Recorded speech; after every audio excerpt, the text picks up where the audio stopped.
Say the words Unga Bunga to a gamer who remembers a 16-bit era, and chances are they will know the game you are talking about instantly. That game was a wonderfully humorous platformer called Chuck Rock by Core Design, who went on to bring the world the Tomb Raider games.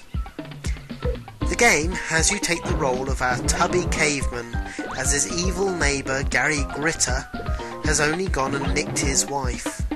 Not only that, but he's gone and done it on a wash day, so Chuck doesn't even have a stitch to wear and must improvise with some bush leaves and twigs. Chuck then sets out, armed with his handy namesake skill of hurling rocks and his beer belly bash and kick manoeuvre. The trouble is that to get to Gary Gritter and get his wife back, Chuck has to traverse 5 areas of dinosaur mayhem. From the moment Chuck Rock starts up and you are treated to the band playing out a catchy tune, you know you're in for some great humour, which were typical trademarks of the core games of the time.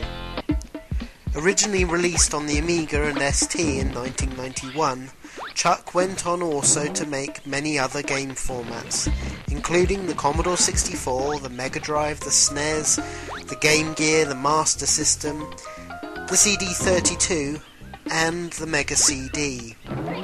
I've decided to show the Mega CD release, as this, in my opinion, is the best version of the game. To progress in the game, Chuck needs to pick up rocks strewn around the level and carry them to another location to be used as a platform to reach other inaccessible areas. Also, it's used on crocodile seesaws to catapult you high into the air. And of course, you can use the rocks, hurling them at the enemies, to knock them out. To be honest, Chuck Rock is a pretty standard left-to-right platform game, typical of the Western platformers released around this time. Therefore, it has very few secrets to behold beyond just simply getting to the end of the level. But to be honest, the reason that most people so fondly remember the game is the graphics and the characterization of the enemies which you encounter. They are genuinely funny to watch. Therefore, it's the graphics and the characters that drive the play of the game, as gamers want to go on to the next level to see what creatures they'll encounter next. Be warned, this game can be quite frustrating at times, with enemies and blind jumps of faith part of the course of the game. The game is split into 5 areas with 4 stages within each area, and they're quite varied.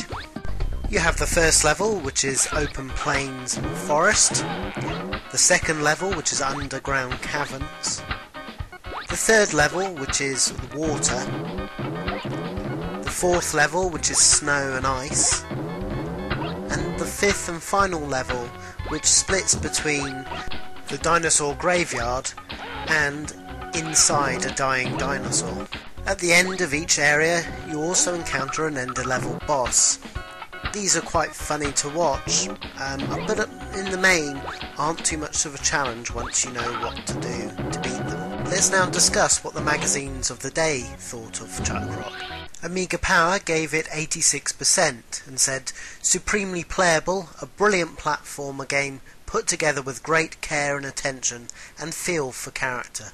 Amiga Format gave it 80%, saying it's a vast graphic menagerie of prehistoric beasties, a class platform runaround in the Rick Dangerous mould. Computer and Video Game gave it 83%, saying, "Unfortunately the action does tend to get a tad repetitive, as the rock throwing antics do not change that much between each level.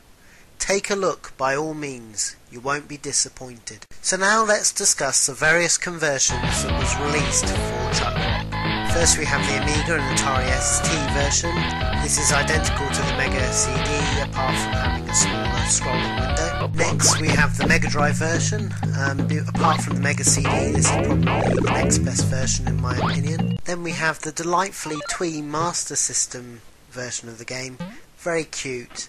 and plays quite well. Then we have the almost identical Game Gear version to the Master System. Then we have the beautifully vibrant SNES version. I do like this, although the Mega Drive does seem a little bit nicer to play in my opinion.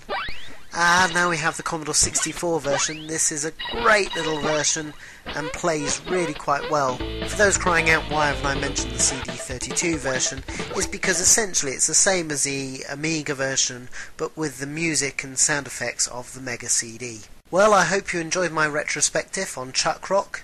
Look out for Chuck Rock 2 retrospective, which will be coming soon. I'll now just leave you with the game's title sequence in its entirety. Enjoy. Birds were singing, weather was fine. Chuck Rock settled down, waiting for the rock game to start. Things had never been better for Chuck.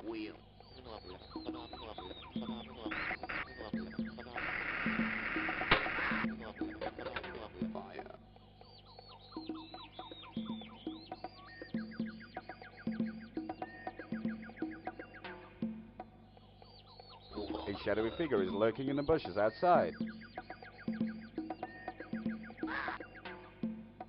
Gadzooks, it's Gary Gritter, the local weirdo in them there bushes.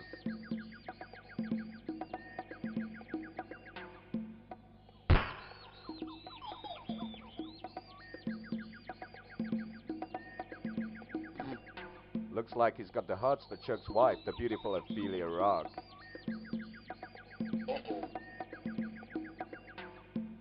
Cripes, Gary's whacked Ophelia's nut. Forget the match, Chuck. Ophelia's in trouble.